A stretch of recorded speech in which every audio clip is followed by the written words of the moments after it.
हाँ जी, आज की क्लास में हम करेंगे बच्चों इन्वेंट्रीज की इलस्ट्रेशन नंबर 10। देखो पहले क्वेश्चन को पढ़ते हैं। Inventory taking for the year ended 31 March 2022 was completed by 10 अप्रैल 2022। हम नॉर्मली इन्वेंट्रीज को कब वैल्यू करते हैं 31 मार्च को, बट इस क्वेश्चन में कब कर रहे हैं 10 अप्रैल को। मतलब हमें फिर से पीछे जाना है, 10 अप्रैल से लेके 31 मार्च तक जाना है। The valuation of which showed an inventory figure of 16,75,000 at cost as on the completion date. हमें इन्वेंट्री 10 अप्रैल को जो वैल्यू करी है ना, वो कितनी गिवन है बच्चों, 16,75,000 रुपए। After the end of the financial year accounting year until the date of completion of inventory taking, sales for the next year were 68750, profit margin is 33.1/3% on cost।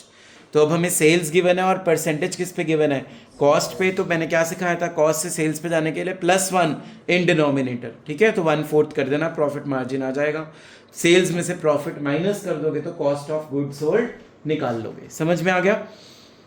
Purchases of the next year included in the inventory amounting to 90,000 at cost, trade discount 10%। ठीक है जी, trade discount इसमें से minus नहीं हो रखा, तो 90,000 के goods हैं, उसमें से ट्रेड डिस्काउंट क्या कर देंगे, माइनस। तो कितने के परचेजेस आ गए, 81,000 के। During this period the goods were added to inventory to the markup price of 3,000 in respect of sale return. मतलब हमें सेल रिटर्न भी गिवन है 3,000 की। तो पहले 68750 की जो सेल्स थी उसमें से 3,000 की सेल्स क्या कर देंगे, माइनस। अब सेल्स कितनी बचेंगी, 65750। समझ में आया। तो नेट सेल्स पे आपने कॉग्स निकालना है। M I clear. सेल्स में से पहले सेल रिटर्न क्या करना है, माइनस। आगे पढ़ो। After inventory taking it was found that there were certain very old slow moving item costing ₹1,1,250 which should be taken at ₹5,250 to ensure the disposal to an interested customer। हमारे stock में ना गलती से एक गंदी item थी जो थी 1,1,250 की, हमने उसको काउंट कर ली। आज उसकी वैल्यू है कितनी, सिर्फ 5,250। तो डिफरेंस निकालो पहले इसका, 6,000। ठीक है, हमने 6,000 से अपनी इन्वेंट्री को ओवर वैल्यू कर रखा होगा, इसको क्या कर देंगे, माइनस। समझ में आ गया। अगला paragraph. Due to heavy flood, certain goods costing 15500 were received from the supplier beyond the delivery date of the customer. As a result, the customer refused to take delivery and net realizable value of the goods was estimated at 12,500। तो हमें supplier से goods आए थे, ठीक है, कितने के आए थे, 15,500 के। सप्लाई आगे कस्टमर को हमने बेचने थे, कस्टमर ने डिलीवरी लेने से क्या कर दिया, मना कर दिया। फ्लड के कारण गुड्स क्या हो गए होंगे, खराब। तो आज उनकी नेट रियलाइजेबल वैल्यू कितनी हो गई, 12500। तो हमने एक रूल पढ़ा था, कॉस्ट और NRV which ever is less पे वैल्यू करते हैं। तो कितने से कम हुई है, 15,500 और 12,500 का डिफरेंस निकाल लो। 3,000 से हमने ओवर वैल्यूएशन कर रखी है, उसको क्या कर देंगे, माइनस। अब करते हैं इस क्वेश्चन को सॉल्व। ठीक है, तो help me out. First of all सबसे पहले हम बनाएंगे इसका छोटा सा ट्रेडिंग अकाउंट। ट्रेडिंग अकाउंट बनाने के लिए हम यहाँ पे सिर्फ स्टॉक वाली चीजें डालेंगे, तो हम इसको स्टॉक अकाउंट भी बोल सकते हैं। Opening stock, purchases, sales and बोलते नहीं, क्लोजिंग स्टॉक। हाँ जी, स्नेहप्रीत कौर, क्लोजिंग स्टॉक कितना गिवन है बेटा क्वेश्चन के अंदर, 16,75,000। अपने कैलकुलेटर्स निकाल के रखना। हाँ जी, सेल्स कितनी थी, 68750। इसमें से सेल रिटर्न पहले क्या होगी, कितने की होगी जी अब सेल, 65750। बट याद करो स्टॉक को हम कभी भी सेल्स पे वैल्यू, तो इसको कन्वर्ट करना पड़ेगा पहले। तो इसको कन्वर्ट करने के लिए हमें एक वर्किंग नोट बना लेते हैं।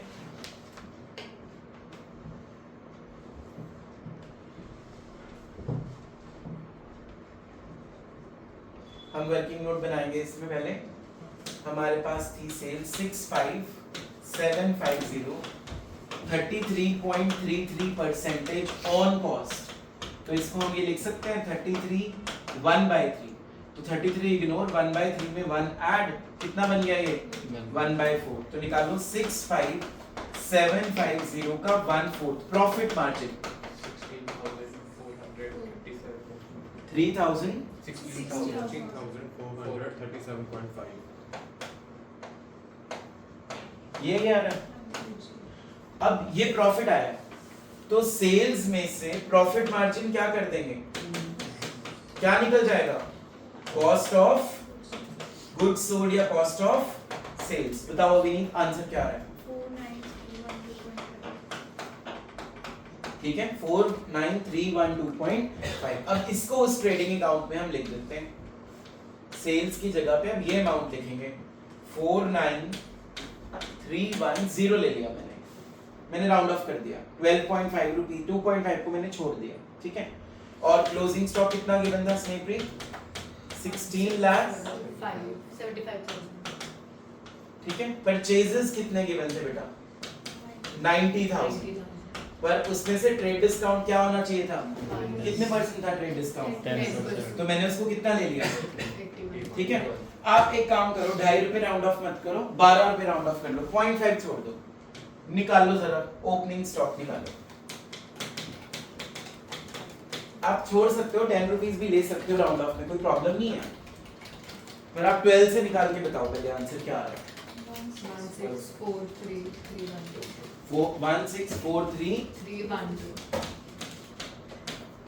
ठीक है। जिन्होंने 2 रुपए छोड़े होंगे उनका 10 रुपए निकलेगा। तो दोनों आंसर क्या है हमारे? सही। तो 1643,312 को भी राउंड ऑफ कर सकते हो, ठीक है। क्या ले लेंगे उसको, बोलो। 1643,310। मैंने उसको राउंड ऑफ कर लिया, 2.5 रुपए छोड़ दिए, ठीक है। तुमने वहां छोड़ने वहां छोड़ो तो नहीं छोड़ने मत छोड़ो, तुम्हारी मर्जी है, कोई प्रॉब्लम नहीं है इसमें। अब वापस क्वेश्चन पे आना, क्या पॉइंट था जो हमने पढ़ा था? हमने एक तो रीवैल्यूड करी थी अमाउंट को ही, है ना, वो क्या लाइन पढ़ना स्नेहप्रीत एक बार loudly. It's after inventory taken, it was found that there were certain very old, slow-moving items costing 11,250, which should be taken at rupees 5250. तो देखो ना, जब मैंने अपनी इन्वेंटरी वैल्यू करी होगी, मैंने उसको वैल्यू किया होगा 11,250 पे, यही वैल्यू है। पर होनी किस पे चाहिए वो? 5 मैंने कितने से ओवर वैल्यू करा हुआ है, वो 6,000, इसमें से क्या कर दो, माइनस। अब हम एक स्टेटमेंट बना रहे हैं, ट्रेडिंग अकाउंट का काम खत्म हो गया, ठीक है जी। अगली आइटम पढ़ो, क्या थी? वही फ्लड वाली थी, उनका डिफरेंस कितना आ रहा है? 3,000। वो भी हम क्या कर देंगे, क्योंकि हमने ओवर वैल्यू किया हुआ है। Final answer is what? 1634,312. अगर 2 रुपए ले रहे हो तो 2, नहीं ले रहे तो 0। बुक में आंसर क्या है? 0. ठीक है, समझ आ गया, उन्होंने भी राउंड ऑफ किया। This was illustration number 10th।